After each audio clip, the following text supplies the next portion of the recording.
Siyanibingelela ababukeli emakhaya nakuzo zonke izindawo kusifundo sethu sesikolo seSabatha. Okhulumayo uEric Ncube, angihambi ngedwa, ngihamba nomzalwane uMabutho Ngwenya. Ngaphambi kokuba siqale sizothatha umthandazo.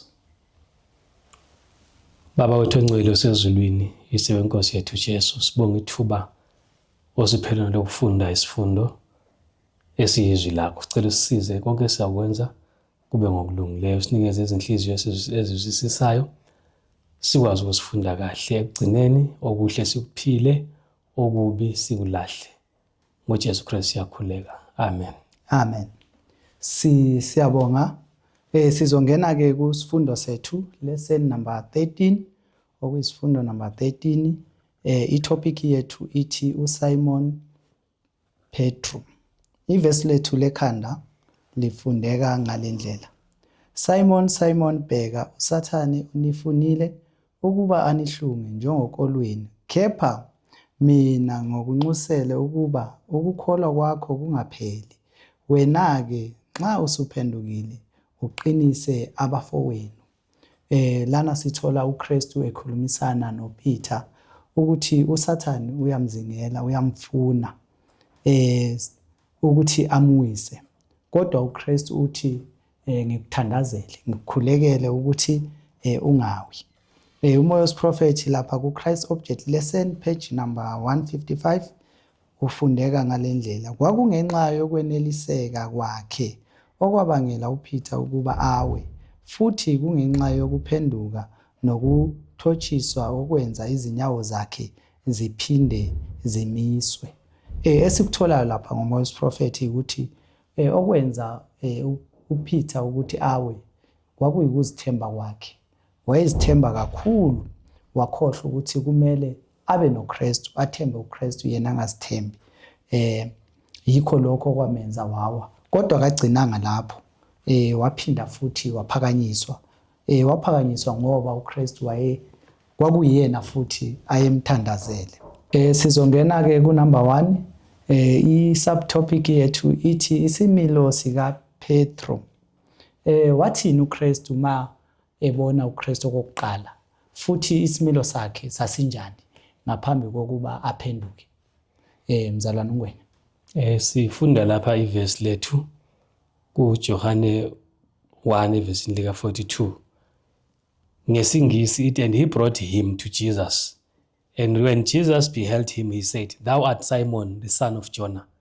Thou shalt be called Cephas, which is by interpretation a stone. Uthi ke uJesu kuye uPeter esembona uJesu wathi kuye, wena unguSimoni, indodana kaJona. Uyakubizwa ngoCephas noma uKefasi, okungukuthi ngokuhunyushwa itshe. Siyabonga. Ukuphendula umbuzo olandelayo ukuthi sasinjani isimilo sakhe ngaphambi kokuba aguquke. uJesu lapha mayefanisa uPetro netshe embiza ngokuthi unguCephas, wayesho ngoba itshe makufika umoya liyagenqika lihambe. Makungafika izulu kube namanzi liyenzani futhi liyahamba lihambe namanzi. So isimilo sika Peter sasinjalo ngaleso sikhathi, okukhomba ukuthi wayengahleli endaweni eyodwa, wayengumuntu owayehlala etatazela uPeter. Uthi umoya wesiprofethi lapha his impulsive nature. So uKristu wabona ke ukuthi uPeter ungumuntu onjani, otatazelayo. Kodwa wayengatatazeli nje kuphela, wayenothando uPeter, enozwelo enhliziyweni yakhe, futhi ke engumuntu ozimiseleyo kakhulu nozithembayo. Kungayisikho ukuzithemba nje kuphela, uKristu waphinde wabona nokuthi uPeter wayeza kuwa, aphinde aguquke, asebenze, aphinde afe, efela inkolo yakhe. So uKristu ngokumnika leli gama wayekhomba ukuthi impilo kaPeter izoba impilo ehambayo, angeke ime wandawo, njengelitshe ozoliphonsa liginqike lize lefika kude le. Siyabonga. Okunye kumele sikubeke engqondweni zethu ukuthi uKristu akabizi uPeter ngokuthi uyidwala, umbiza ngokuthi uyitshe. So sikubeke engqondweni zethu, sizothola masiqhubeka phambili ukuthi kungani ngisho kanjalo. Sizoqhubekela kunumber B. Umbuzo wethu uthi naphezulu kweziphambeko zakhe isiphi isimemo uJesu asinikeza uPeter na? Nanoma uPeter isimilo sakhe sasingekho ngaleyo ndlela leyo uKristu ayefuna ngaso, kodwa kunesimemo uKristu asiletha kuPeter. Isiphi leso simemo uKristu asinikeza uPeter? Masifunda lapha kuMateyu 4 evesi lika 18 no 19 ithi uJesu ehamba ngaselwandle lwaseGalile wabona izelamani ezimbili, uSimoni othiwa uPetro noAndreya umfowabo, bephonsa inethe elwandle ngokuba babengabadobi. Wayesethi kubo, "Ngilandeleni, ngiyakunenza nibe ngabadobi babantu."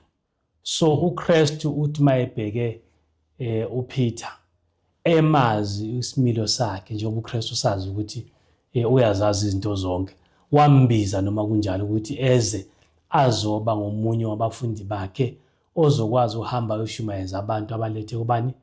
kuNkulunkulu. Okusibonisa ngempela ukuthi abantu abasebenzela uNkulunkulu akubona abantu abaqala bephelele. Yebo, sonke ekugcineni kumele siphelele, kodwa mase saqala suke sinjani singaphelanga njengoPeter.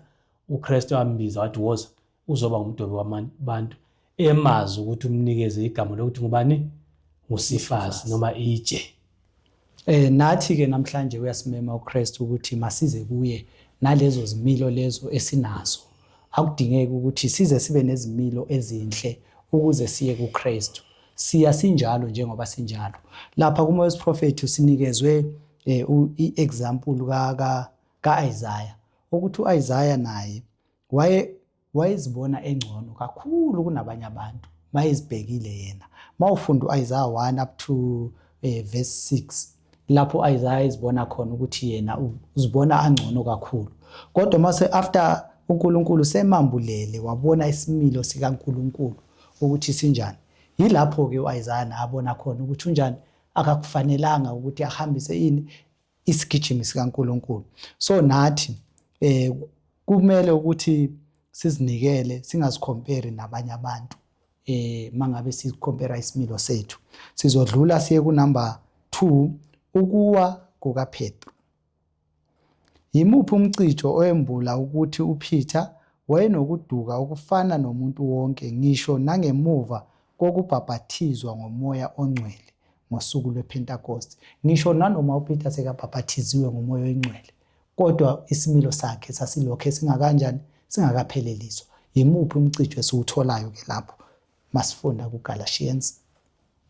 Laphana kwincwadi yabaseGalatia 2 evesini lika 11 kusiya ku14 ifundeka ngalindlela. Ithi yona, kepha kufikeni kukaKefasi e-Antiyokha ngamelana naye ubuso nobuso ngokuba wayenecala, ngokuba bengakafiki abanye ababevela kuJakobe wayedla nabezizwe. Kepha kuthe ukuba kufike bona wamonyuka, wazahlukanisa nabo, esaba abokusoka. Nabanye abaJuda futhi bazenzisa kanye naye, waze wathatheka noBhanaba ngokuzenzisa kwabo. Kepha kuthe sengibonile ukuthi kabahambisi ngokweqiniso levangeli, ngathi kuKefasi phambi kwabo bonke, uma wena ongumJuda uhamba ngokwabezizwe, ungahambi ngokwabaJuda, ubaphoqa kanjani abezizwe ukuba bahambe ngokwabaJuda na? So siyabona-ke lana ukuthi uPeter uma sekufike kungakafiki abanye abantu bakubo abaseJerusalema, udla nabantu bezizwe. Konke kumnandi, uphila kunye nabo, baze bamthembe bathi ngempela sinjani? Simunye njengoba sikholwa uJesu oyedwa. Kuthe mase kufika abanye abantu ayekholwa naye uPeter nabo abaziyo abakubo noma ngithi abangakubo, wasebalekela laba bezizwa esidla nabo. Kwase kusiba into enkulu-ke lana ukuthi hawu Peter kwenze njani? Ubuza ubani? uPawulu. Kwenze njani manje usubaleka abantu adodla nabo?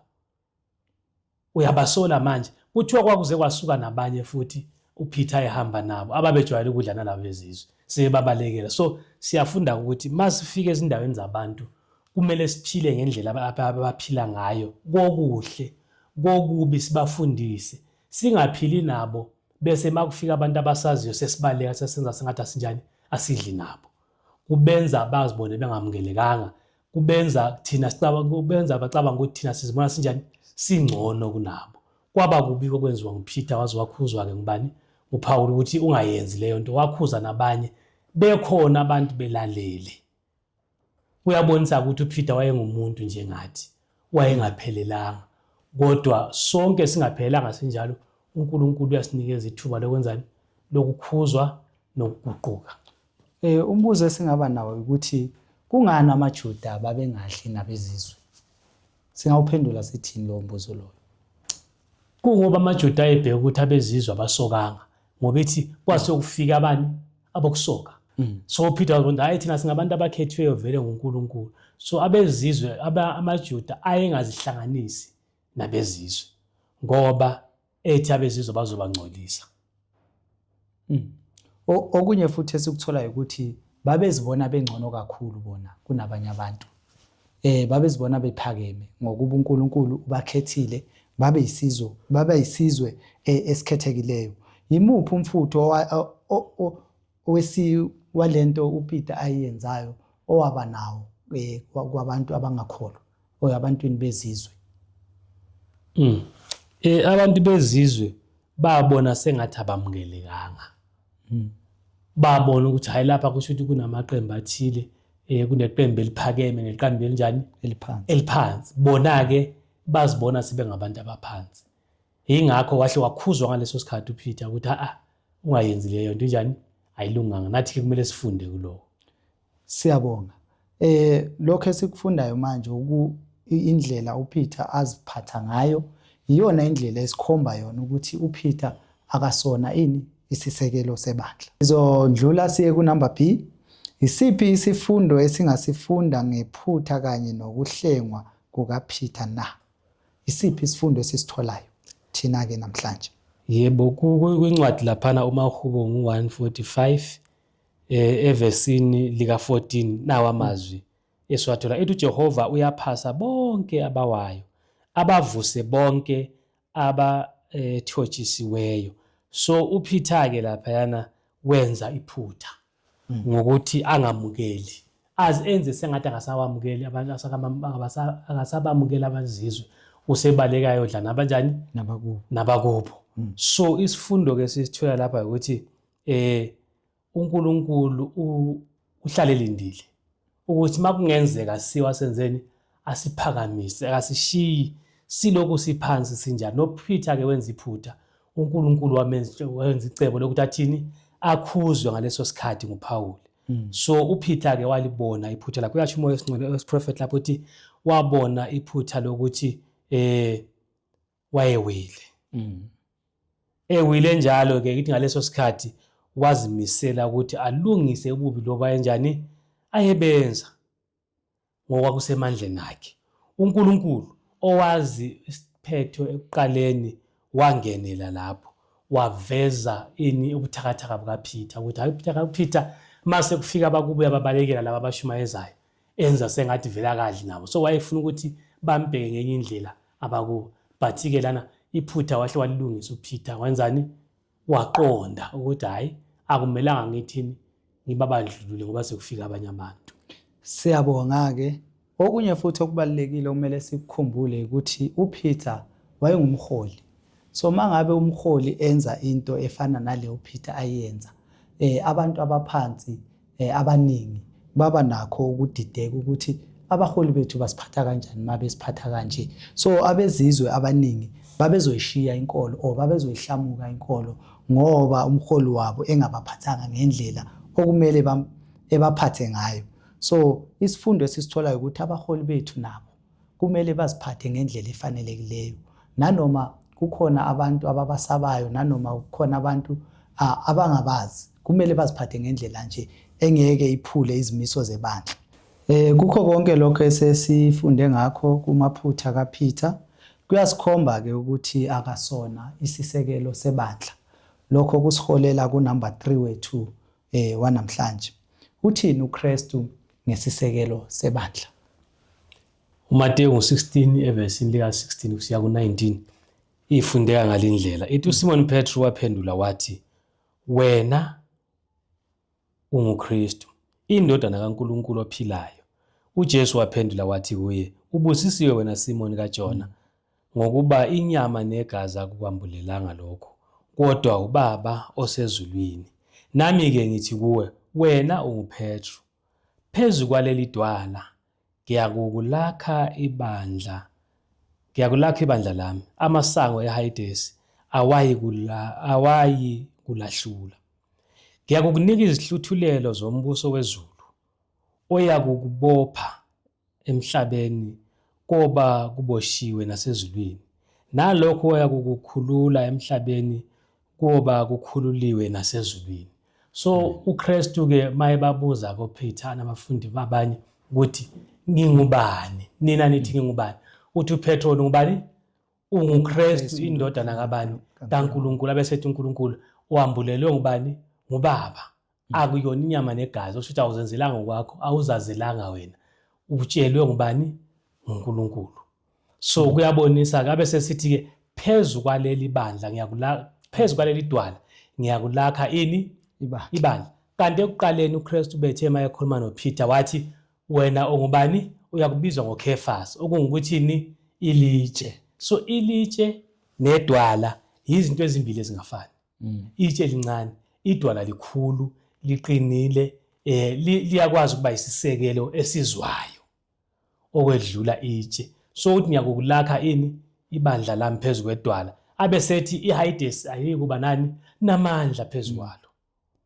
Ngabe uPeter wayengiyilo lelo dwala, wayengekazawe, kodwa siyambona efsiwa phambili ephika uKristu. Masibheka uKristu asimtholi ewa.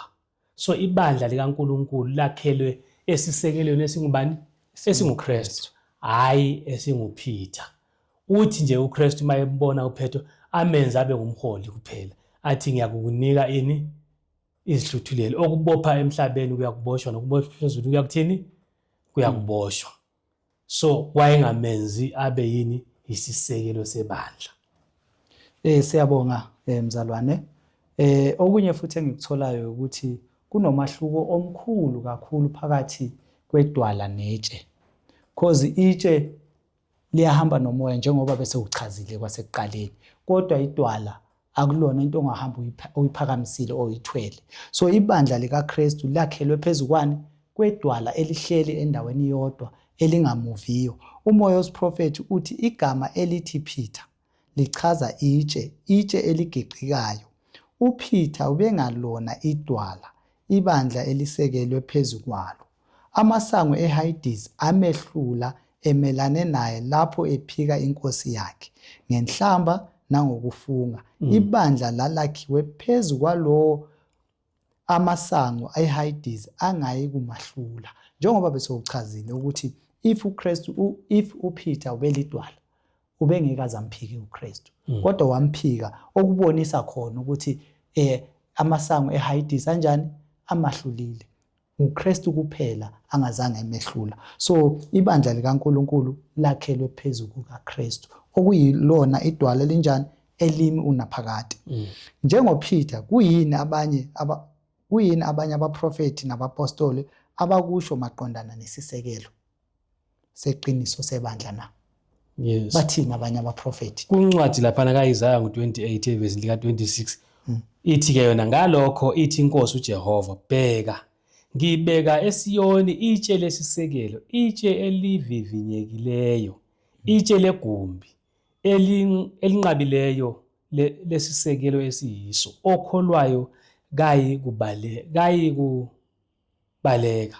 So ke uthi uNkulunkulu mayekhuluma ngoIsaya uthi ubeka ini? Itshe lesisekelo, alibize ngetshe lani? Legumbi. Siyakhumbula makusakhiwa ithempeli, kwafunwa itshe lesisekelo laswelakala, kwaswelakala baya kuphi nakubaliswela, kwathi ekugcineni kwatholakala itshe lalibekwe lilodwa lapha selishiswe ilanga kwaba amakhaza imvula elalilokhu linganakwa lathathwa ke lona layobekwa kuleyo ndawo langena gaxa lahlala kwaba yilo-ke leli itshe lani legumbi kwakungelo nje elincane. So ke mabekhuluma-ke ngetshe bekhuluma ngoKristu hayi uPeter. Siyabonga-ke mzalwane, abapostoli bona abakushoyo maqondana nesisekelo seqiniso sebandla bathini? Kwincwadi lapha abaseKorinte bokuqala 3 verse lika 11 ithi yona ngokuba akakho ongabeka esinye isisekelo kuphela leso esibekiweyo esinguJesu Kristu. So kuyafakaza-ke lana ukuthi uPeter wayengeke akwazi ukuba isisekelo sebandla ngoba nangu lana umpostoli uPawuli kwabaseKorinte uthi asikho esinye isisekelo esingasibeka ngaphandle kukabani? Ngaphandle kukaJesu Kristu, lo obekwe ngubani? Obekwe nguNkulunkulu, hayi ngabantu. So uNkulunkulu akabeki izisekelo eziningi. uNkulunkulu ubeka isisekelo sibe sinye esinguJesu Kristu. Siyafunda-ke laphana ku1 Peter 2 verse lika 3 kusiya ku6 ithi-ke uma seninambithile nezwa ukuthi iNkosi imnene, sondelani kuyo, iyitshe eliphilileyo elinqatshwe ngabantu, kepha kuNkulunkulu likhethekile, liyigugu, nakhiwe njengamatshe aphilileyo, nibe yindlu yokomoya, ubupristi obungcwele, ninikele ngemihlatshelo yokomoya eyamukelekayo kuNkulunkulu ngaye uJesu Kristu, ngokuba kukhona embhalweni ukuthi bhekani, ngibeka eSiyoni itshe legumbi elikhethekile, liyigugu, okholwa yilo akasoze ajabhiswa. So siyambona noPeter naye lapha kwincwadi kaPeter uthi-ke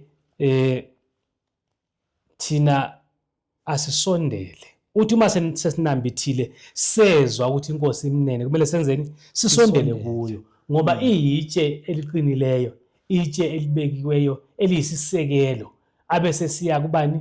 Acaphule lapha kwincwadi kaIsaya ethe yona itshe liyani legumbi, athi abakholwa yiyo abaye kusuka. So itshe lesisekelo linguJesu Kristu, akuyena ubani? uPeter. Siyabonga-ke mzalwane, shukuthi masivala nje inkulumo yethu ukuthi uKristu uyena isisekelo sebandla, uyena inkolo yakhe, ibandla lakhe elakhelwe phezu kwakhe, akuyena ubani? uSimon Peter. Masidlula siye kunumber 4, ukuwa nokubuyiswa kukaPeter. Chaza isici esikhulu sesimilo sikaPeter. Isiphi isici esikhulu uPeter enaso? Kwincwadi sizafunda ivesi laphana kuMakho 14 evesini lika 27 kusiya kwelika 29 lifundeka ngalindlela lithi uJesu wathi kubo, nonke niza kukhubeka ngokuba kulotshiwe ukuthi ngiyakushaya umalusi izimvu zihlakazeke, kepha emva kokuvuswa kwami ngiyakunandulela ukuya eGalile. uPetro wathi kuye, noma beyakukhubeka bonke, hayi mina. So uKristu lapha utshela uPetro ukuthi bazokhubeka bonke ngaye, akasho ukuthi abanye, kodwa uthini? Bonke. Okusho ukuthi bonke abafundi bakaJesu babezowa ngendlela efanayo. Abese sithi uPeter kuKristu, hayi mina Nkosi, mina ngeke ngithini? Angeke ngiwe. Ngeke mina ngikhubeke kumbe ngikuphike, bangakuphika bonke. uPeter wayezithemba kakhulu. Sifundile ngaphambili ukuthi uPeter wayengumuntu onjani? Wayengumuntu ozithembayo. Futhi wayengakwazi ukuthi angawa yena. Kodwa uKristu wayenjani? Wayesazi. Ukuzithemba kuyingozi. Ukuthemba uKristu kuphephile. Nathi namhlanje kungenzeka sibe ngabantu abazithemba ukuthi hayi mina lokhu ngiyazi ngiyakwenza. Mina ngiyakwazi ukucula, ngiyakwazi ukushumayela, ngiyakwazi ukwenzani. Kodwa kumele sithembe bani? uKristu ongawiyo. Singazithembi thina ngoba singabantu abawayo, singabantu abangaphelanga. So iphutha elikhulu likaPetro kwaba ukuzithemba yena. Siyabonga. Amazwi lapha esiwathola kuMoses prophet athi ekuqaleni kobupostoli bakhe uPeter wayecabanga ukuthi unamandla njengomFarisi ngesilinganiso sakhe ubengafani nabanye abantu. UPeter ubengazi ngengozi yakhe. Ukuzithemba kwakhe kwamdukisa. Wayecabanga ukuthi uyakwazi ukumelana nesilingo. Kodwa amahora ambalwa alandelayo isilingo safika, futhi ngenhlamba nangokufunga wayiphika inkosi yakhe. So yini esiyitholayo ngalamazwi? Kulamazwi yini esingayifunda oyisingayiphawula kulamazwi akhulunywayo? Uthi uNkulunkulu ocabanga ukuthi umile makathini? Makaqaphele funawe. So kuthiwa ke lana kungakadlula amahora amaningi. uPeter wayesenjani? Akamphikanga nje kuphela, waze wathuka. Ungayicabanga ke inhlamba mase wakwezwa abantu bethuka ayikhulumayo azafunge uPetro. Athi angimazi lo. Wathethisa uPeter. Ukuzithemba kunjani?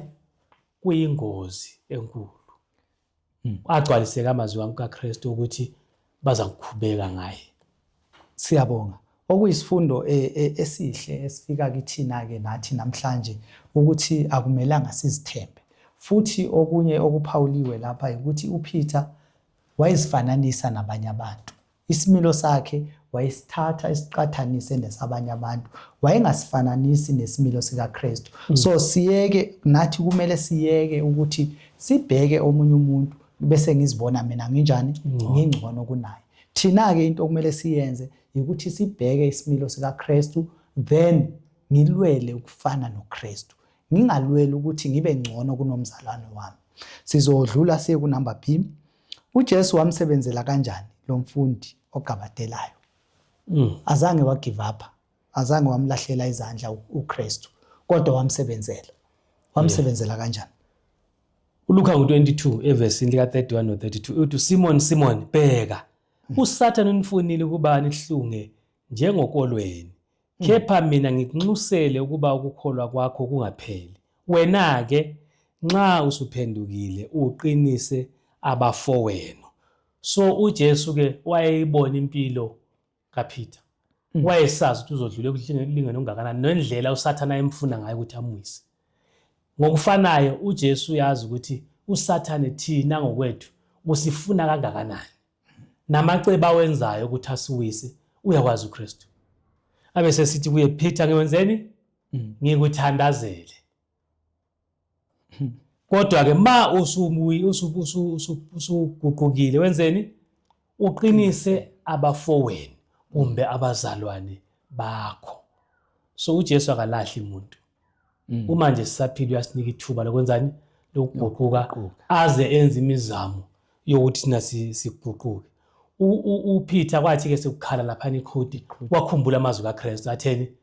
Akhuluma uzangiphika. Lokho ke kwaletha ukwethuka okukhulu ukuthi hawu sengenze lokho kade ngithi angeke ngithini engeke ngikwenze. Kodwa ke kwase isikhathi sasesidlulileke lapho kungasekho angakwenza ukubuyisela emuva. Ayesengakwenza ikwenzani? Ikuguquka. Kuthiwa ngaleso sikhathi uKristu wambheka uPeter. Wathi noma embheka ngamehlo anosizi. Ithi kwakugcwele nani? Nothando kulawa amehlo. uPeter ke waqala ke wazizwisisa ukuthi hayi angiqinanga ngalendlela ebengicabanga ngayo. Ukukholwa kwami kunjani? Kuyantengantenga.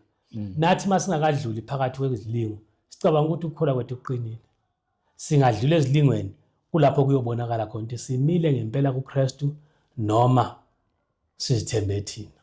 Siyabonga. Amazwi laphana kuMoses prophet mawufunda umuqa wokugcina uthi manje ukuzethemba kwakhe bekungasekho, akuzange kuphinde kubonakale ukuziqhenya kwakudala okwaphindeka. So siyabona ukuthi ngesinye isikhathi uKristu uyasivumela ukuthi sidlule ezilingweni ukwenzela ukuthi sifunde, sizazi, sizibone ukuthi sisimo bani, i-character yethu injani. Ngaphambi kokuthi siwe ngeke size si-understand ukuthi sinjani, si-weak kangakanani. But kuthiwa after uPeter sekawonile wamphika uKristu, yilapho azi-understanda khona ukuthi angikho strong ngaleyo ndlela ebengicabanga ngayo, waguquka. Sizodlula siye kunumber C. Emva kokuvuswa kwakhe kuyini uJesu akubuza uPeter na? Johane 21 verse 15 kusiya ku17 ifundeka ngalindlela. Khona sebedlile uJesu wathi kuSimon Petro, Simon kaJona, uyangithanda kunalaba na? Wathi kuye, yebo Nkosi, uyazi wena ukuthi ngiyakuthanda. Wathi kuye, yipha amawundlu ami. Wabuye wathi kuye ngokwesibili, Simoni kaJona, uyangithanda na? Wathi kuye, yebo Nkosi, wena uyazi ukuthi ngiyakuthanda. Wathi kuye, yalusa izimvu zami. Wathi kuye ngokwesithathu, Simoni kaJona, uyangithanda na? UPetro wadabuka ngokuba wathi kuye ngokwesithathu, uyangithanda na? Wathi kuye, Nkosi, wazi konke wena. Uyazi ukuthi ngiyakuthanda. uJesu wathi kuye, yipha izimvu zami. So uJesu ke emva kokuwa kukaPeter nokubona kwakhe iphutha, uJesu wayethe kuye, uSathane uyakufuna Peter, kodwa ngikuthandazele ubothi mawusunjani, usuqoqokile, wenzeni, uqinise abazalwane noma abafowenu. Manje uJesu uyambuza ukuthi uyamthanda na, ambuza azaphinde kathathu, aphendule uPeter kabili. Okwesithathu inhliziyo yakhe ibebuhlungu, uPeter athi, Nkosi unjani? Uyazi ukuthi ngiyakuthanda. So uPeter wayesezibuza, hawu inkosi yangibuza kangaka ukuthi ngiyayithanda, kwenze njani? uJesu wathini? Yipha ini? Izimvu zami. uJesu wayesembona ukuthi uPeter usefanele ukuba umholi wabantu bakhe, owayezathi abanikeze ukudla okufaneleyo, okuyini? Kuyikudla kwesimoya, kuyilizwi likaNkulunkulu. Wayesemthemba kunalokho ayikho khona ekuqaleni. So sonke singamaKristu kumele sibe njengoPeter, ukuthi siqale siphansi, singahlali lapho, kodwa siguquke sifinyelele ezingeni lapho uNkulunkulu abe sinjani, esithemba khona, azi ukuthi sizokwenza lokho okulungileyo, asinikeze umsebenzi njengoba wathi kuPeter, yipha izimvu zami. Siyabonga. Ukubuza nje umbuzo esingenawo esifundeni, kungani uKristu abuza uPeter phambi kwabanye abafundi engazange ahamba ayombuza ngale ngasese?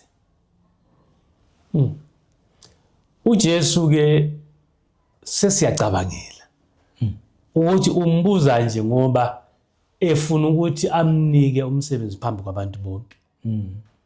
Nabo basale besazi ukuthi uPeter uvumile ukuthi uyamthanda uJesu, wanika umsebenzi, bakwazi ukusebenza bonke, ngoba mawunika umsebenzi wedwa le uyakwazi nokucasha. Kodwa mawunikezwa umsebenzi phambi komuntu wonke, uvume, usala unani, unenselela ukuthi kumele ngisebenze, ngenze lokho enginjani, engikuvumileyo ukuthi ngizakwenza. Ukugcwalisa sizofunda amazwi lapha kumoya wesiprofeti. Uthi sizoqala lapha ethi khona babecabanga ukuthi angeke avunyelwe ukuthatha isikhundla ayenaso ngaphambili phakathi kwabo, futhi naye ngokwakhe wazizwa ukuthi ulahlekelwe ilungelo kubo ngaphambi kokuba abizwe futhi ukuthatha umsebenzi wobupostoli. Kwakufanele phambi kwabo bonke anikeze ubufakazi bokuphenduka kwakhe. So uKristu wambuza lo mbuzo public ngoba efuna ukuletha ubufakazi phambi kwabo bonke ukuthi hayi, uguqukile ngempela uPeter. So esikutholayo futhi lana ukuthi mangabe umuntu ona isono esiobala, kumele futhi silungiswe kuphi? Obalwa futhi. Mangabe umuntu ona ngasese, isono sakhe uzosivuma kuphi? Ngasese kuNkulunkulu. Sizodlula siye kunamba 5 khona okunye. Yebo. Khona lapho kuleyo ndaba okade uyifunda ethi yona babecabanga ukuthi angeke savunyelwa kwenzani, ukubuyela esikhundleni ayesiphiwe. Nathi kungenzeka namhlanje kube nomzalwane owayo. Bese sithi noma eseguqukile, hayi umzalwane angeke usathini, ngeke usasebenzela inkosi. Kanti uNkulunkulu nguye owaziyo uNkulunkulu akavimbi umuntu ekwenzeni umsebenzi. Nathi lapho uNkulunkulu angavimbanga khona umuntu masingenzini? Masingavimbi. Kodwa silandele okushiwa ngubani? uNkulunkulu, ngoba uye owazi izinhliziyo zethu nezalabo abawile esicabanga thina ukuthi angeke baphinde bathini balunge ekusebenzeleni inkosi. Siyabonga-ke mzalwane, sizoqhubeka siye ku-number 5, ukuqinisekiswa emsebenzini. Umbuzo wethu wokuqala uthi yisho izimpawu ezimbalwa ezibalulekile zobufundi. Iziphi lezo zimpawu okumele umuntu abe nazo ukuthi abe ngumfundi oqotho? uKolose 1 verse lika 10 no 11 ithi nihambe ngokufanele inkosi, niyithokozise ngakho konke, nithela izithelo emisebenzini yonke elungileyo, nikhula ekumazini uNkulunkulu, niqiniswe nokuqiniswa konke ngokwamandla enkazimulo yakhe, kuze kube ngokubekezela konke nokubheka kade ngokujabula. So ezinye zezimpawu uNkulunkulu afuna ukuthi sibe nazo, uthi-ke sithele izithelo ezinjani? Zemisebenzi emihle. Sikhule futhi ekumazini ubani? uNkulunkulu. So kuze kubonakala ukuthi ngempela singabafundi asikwazi ukuthi singabi nezithelo. Kumele sibe nezithelo ezinhle. Simazi kabanzi uNkulunkulu. Sibe namandla avela kubani? kuNkulunkulu. Siphinde sibekezele zonke lezi izinto ezibonisa ini? Ukuthi sibekelwe ukuba ngabafundi bakaNkulunkulu. Kuyini esingakufunda indlela uKristu aphatha ngayo uSimon Peter?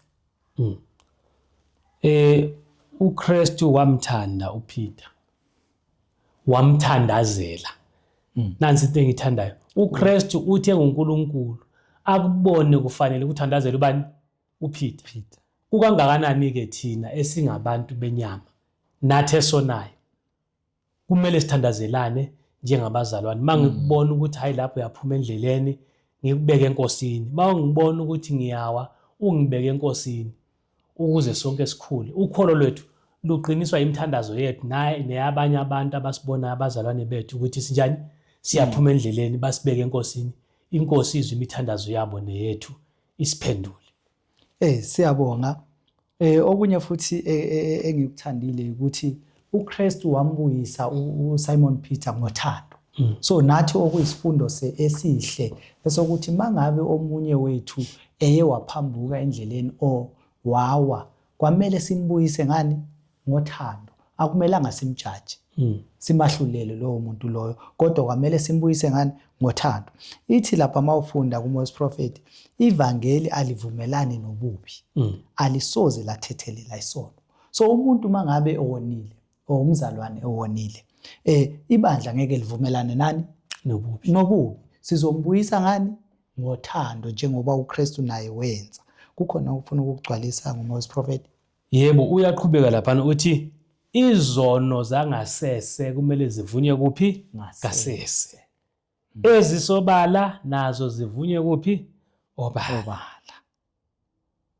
So kumele sazi ukuthi bazalwane, anginayo imvume yokuthi ngitose izono zakho ngithi hayi uzovuma phambi kwabazalwane, kanti wona uwedwa le kwaphela. La kumele ngikhulume nawe, uvume, uxolise kuNkulunkulu, uguquke. Mangone kwazi abantu nakhona kumele ngithini? Ngivume ebantwini. So uMoses Prophet lana uyakhuluma uthi wona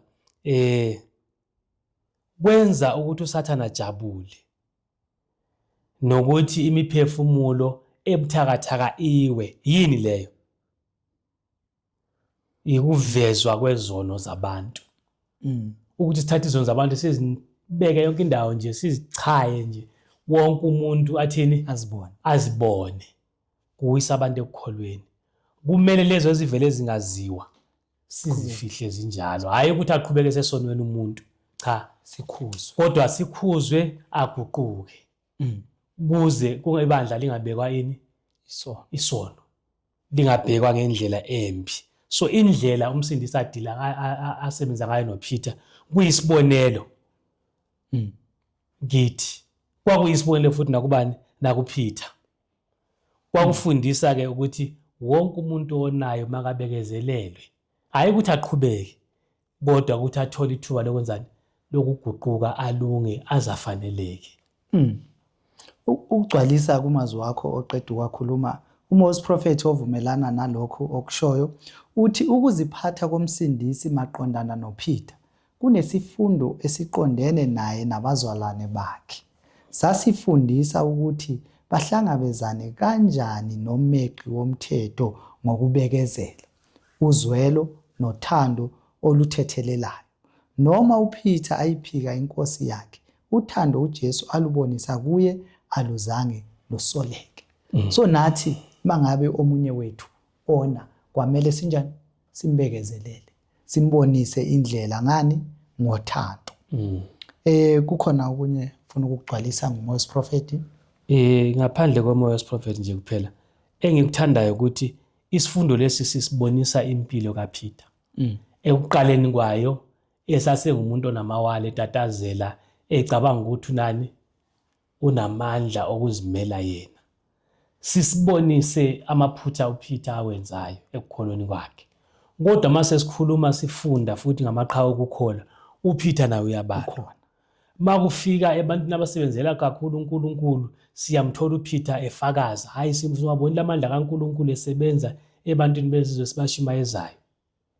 Kuyithemba elikhulu lelo silitholayo nathi ukuthi yebo singabantu bemnyama, singabantu besono, kodwa ithuba lokuguquka likhona. Uma silizwe izwi likaNkulunkulu kumele sivule inhliziyo zethu siwabona amaphutha wethu noma ngabe siwaboniswa ubani, siguquke. uPeter okokuqala waboniswa uKristu amaphutha wakhe. uKristu emtshelile wathi uzowenzani? Uzongiphika. Uthe semphikile uKristu wambheka, bahlanganisa amehlo babonana. uPetro wazi ukuthi umsindisi akajabulanga kodwa umsindisi ubesazi. Kwaqhubeka kwathi futhi ngelinye ilanga uPetro mayesedla nabantu bezizwa phinda babalekile uPaul wamkhuza. So asikhuzwa ngumsindisi kuphela, sikhuzwa nangabantu uNkulunkulu abathuma ukuthi bazosithini, bazosikhuza ukuze kulungiswe izimilo zethu sifaneleke phambi kwakhe. Okumele thina sikwenze ukwamukela ukuze sibe ngabantu abagcina beguqukile njengobani? NjengoPeter. Siyabonga-ke mzalwane ukusifinqela isifundo sethu sonke. Ngaphambi kokuba sisivale nawo amazwi engithanda ukuthi siwafunde lapha ku-paragraph yokugcina. Ithi noma uPeter engaba nokunye kufaneleka kodwa ngaphandle kothando lukaKristu akasoze abe umalusi othembekileyo phezu komhlambi wenkosi. Ulwazi, ubuhle, ubuciko bokukhuluma, ukubonga nentshisekelo konke kuyalekelela emsebenzini omuhle. Kodwa ngaphandle kothando lukaJesu enhliziyweni umsebenzi wesikhonzi esingumKristu uzokwehluleka. So naye i-challenge esinikezwayo lana oyinselele esinikezwayo ukuthi ngaphandle kokuthi sibe nothando angeke size sikwazi umsebenzela uKristu. Singaba nazo zonke ezinye izimpawu zokuba ngumfundi kaKristu kodwa mangabe singenalo uthando angeke sikwazi ukuthi sinjani simsebenzele uKristu ngokufaneleyo. Ingabe kukhona ofuna ukuba siyabonga-ke isifundo sethu. Mangabe kungekho ofuna ukugcwalisa sizothi-ke siphelele lana isifundo sethu. Ngaphambi kokuba sisivale sizoguqa sithandaze. Baba uThose ezulwini, sithanda ukukubonga umusa nothando othe wabanalo ekuqaleni kwesifundo sethu. Sesafika emaphethelweni waso solo usihola ngaso sonke isikhathi.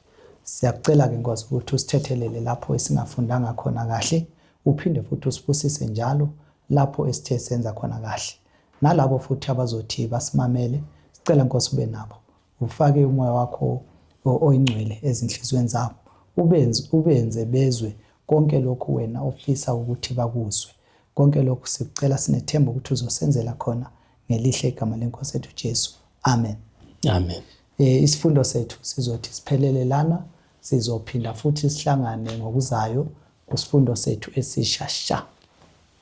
Amen. Amen.